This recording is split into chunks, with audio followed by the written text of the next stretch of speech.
What if an anime about bounty hunters in space could teach you one of life's most important lessons? Not with a loud speech or a simple moral of the week story, but through the smooth notes of a jazz trumpet and the weary sighs of its characters. This is the unique and enduring magic of Cowboy Bebop. It masterfully wraps a profound truth about the human condition inside a cool, action-packed, and often hilarious adventure. Its central, timeless argument is this: we all have a past to deal with, and the unique style with which we choose to cope with that pain is what truly defines our character. It's a show that is as much about how its characters live as it is about what they do, and in that how, we find a mirror for our own lives. To understand Cowboy Bebop's impact, we must first go back to its origins. In the late 1990s, director Shinichiro Watanabe was given a rare gift in the world of animation: significant creative freedom. His vision was deceptively simple, yet revolutionary.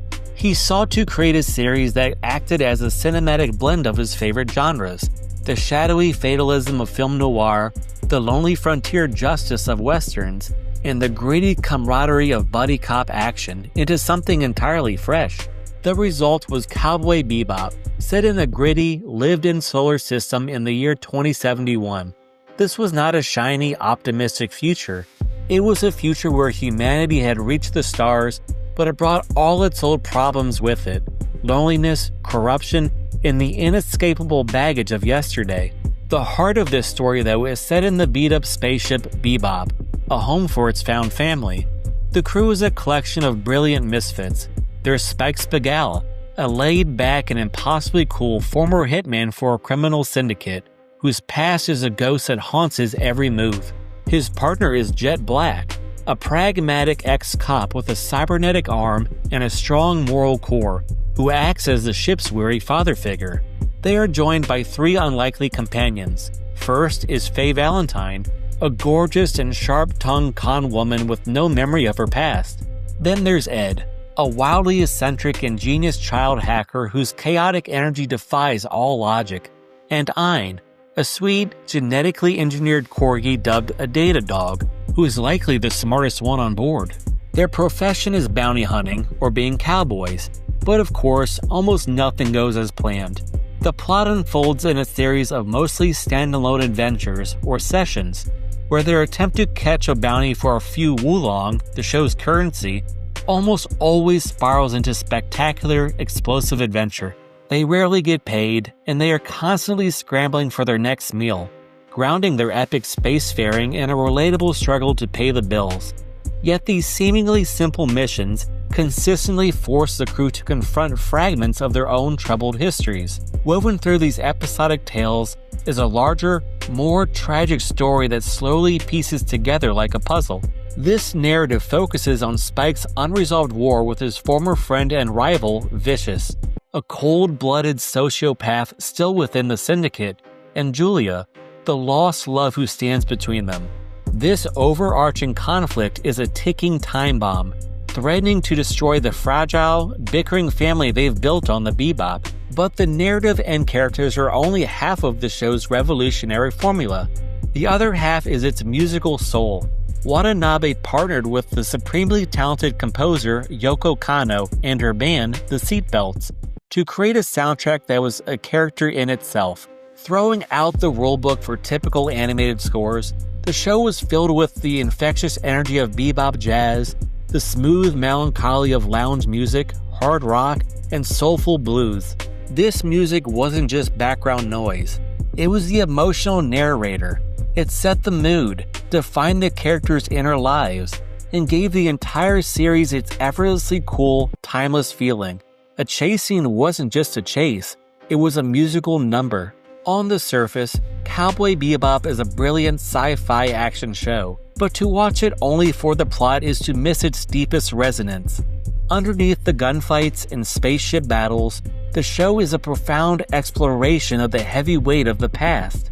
Each main character is running from something, and each has developed a unique style, or persona, as a way to cope with their pain. The show brilliantly tests each of these philosophies to their breaking point. Spike's style you can only describe as cool. His relaxed attitude, his slouched posture, and his fluid Jeet Kune Do fighting style are all part of a carefully crafted performance of detachment.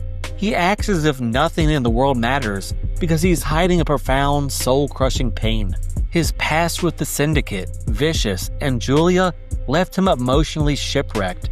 His famous line, "Whatever happens, happens," is not a piece of laid-back wisdom.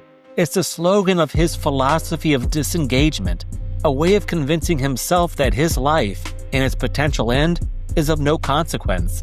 Faye's style is cynicism.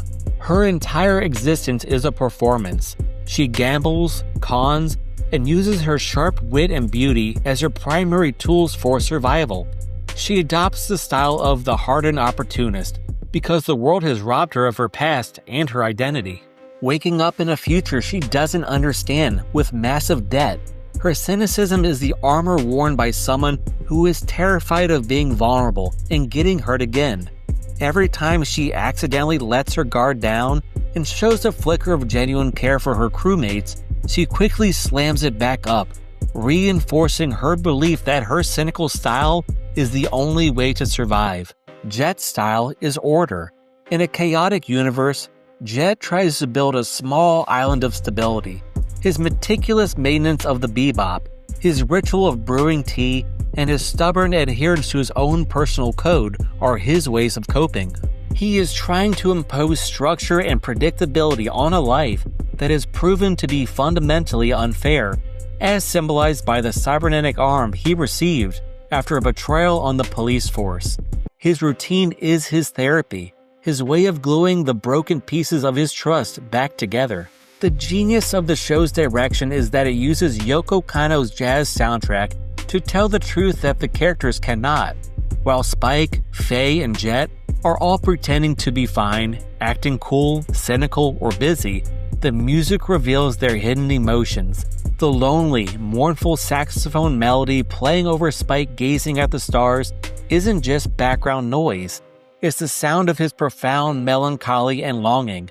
A frantic, chaotic bebop track accompanying a chase scene is also the sound of Faye's panicked heart as she runs from her feelings. The music argues that beneath all our performed styles and protective armor, the raw, unstyled human emotions are still there, screaming to be heard. Cowboy Bebop's legacy is powerful and multifaceted because it is so much more than just a great anime. For an entire generation, particularly in North America, it was a cultural awakening. In the early 2000s, tuning into Adult Swim after midnight felt like being let in on an incredible secret. Here, sandwiched between other animated shows, was something that felt entirely alien and sophisticated. It was a gateway for countless viewers like myself in the wider world of anime, not through giant robots or magical girls, but through the familiar genres of noir and westerns. It proved that animation was not just for children.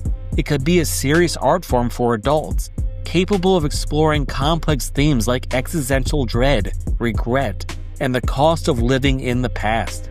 It wasn't just a show we watched, it was a mood we absorbed.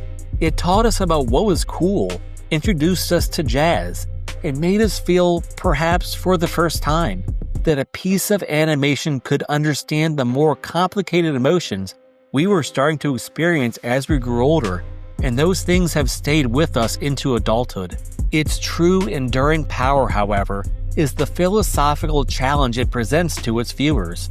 The famous two-part finale, The Real Folk Blues, serves as the show's concluding argument. It demonstrates with brutal finality that no coping style, no matter how cool, cynical, or orderly, is ultimately sustainable in the face of a past that demands to be reconciled. Spike can no longer, whatever happens, his way out of his history. He is forced to stop running and finally, authentically, choose to face it, even with the full knowledge that it will likely destroy him. In the end, his cool style falls away, and we see the raw, determined man beneath. The final words, "You're gonna carry that weight," is the show's ultimate, sobering thesis. It is not a punishment, but a simple, universal truth. We all have a past. We all have pain, regrets, love we've lost, and choices we wish we could undo. We can choose our style for dealing with it. We can be cool, cynical, orderly, or weird, but we cannot escape the weight itself. The weight of your choices and your experiences is the one thing your persona can never truly shrug off. The lesson is not to avoid the weight, but to learn how to carry it with grace, to find a crew to help you bear it, and to keep moving forward. So the next time you think of Cowboy Bebop, remember, it's not just a trip to a jazzy, sci-fi future. It's a reminder that we're all just astronauts of our own lives, drifting through the void, figuring out how to carry our own unique weight.